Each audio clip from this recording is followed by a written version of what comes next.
জনগণের পক্ষ থেকে তাদেরকে একটি নাম দেওয়া হচ্ছে। কি নাম জানেন? গুপ্ত।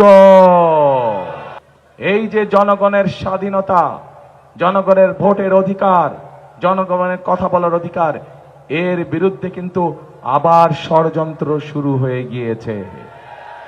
এবং এই ষড়যন্ত্র কারা করছে? এই ষড়যন্ত্র যারা করছে তাদেরকে জনগণ একটি নামে ডেকে থাকে। জনগণের পক্ষ থেকে তাদেরকে একটি নাম দেওয়া হচ্ছে। কি নাম জানেন? গুপ্ত। জনগণ তাদেরকে গুপ্ত নামে ডাকে, কারণ জনগণ দেখেছে যখনই সময় হয় এদিক তখন এক রূপ, আবার সময় হয় ওই দিক তখন এক রূপ। বিভিন্ন পরিস্থিতিতে বিভিন্ন সময় তারা রূপের পরিবর্তন করে।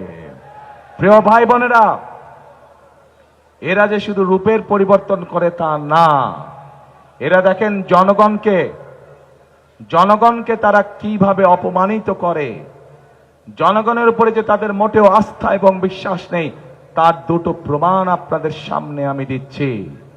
প্রিয় ভাই বোনেরা, আপনারা নিশ্চয়ই প্রত্যেকটি মানুষ উপস্থিত দেখেছেন দুদিন আগে এই যে গুপ্তের দল, তাদের যে দলীয় এক নেতা, প্রধান নেতা আছে, সে একটি অত্যন্ত আপত্তিকর কথা বলেছে বাংলাদেশের খেটে খাওয়া মা বোনদের বিরুদ্ধে। দেখেছেন আপনারা?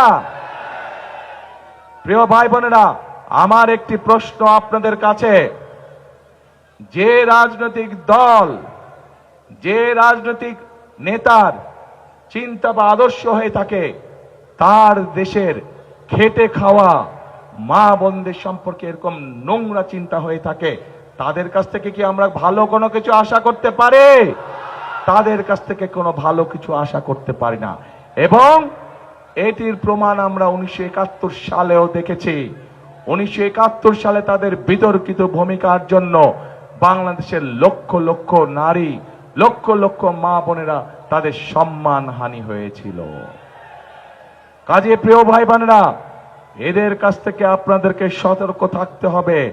এদের ব্যাপারে জনগণকে সতর্ক রাখতে হবে। তারা মুখে বলবে একটা, কাজ করবে একটা।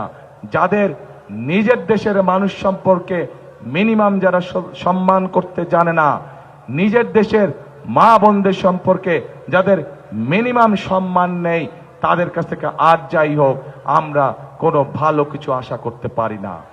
ঠিক একইভাবে প্রিয় ভাই বোনেরা, তাদের আরেক নেতা আছে। সেই নেতা তাদের দলীয় কর্মী সমাবেশে বলেছে যে 12 তারিখ পর্যন্ত তার দলের নেতা কর্মীরা জনগণের পা ধরে থাকবে, 13 তারিখ থেকে জনগণ বলে তাদের পা ধরবে। তাহলে এবার বুঝেন তাদের চিন্তা চেতনা কেমন ধরনের। অর্থাৎ জনগণকে তারা 12 তারিখ পর্যন্তই দেখে রাখবে, 13 তারিখ থেকে তারা এমন পরিস্থিতি তৈরি করতে চায় যেখানে জনগণের নাভিশ্বাস উঠে থাকবে। অর্থাৎ জনগণের প্রতি তাদের কোনো আস্থা, কোনো বিশ্বাস নাই, জনগণের শক্তিতে তারা বিশ্বাসই করে না।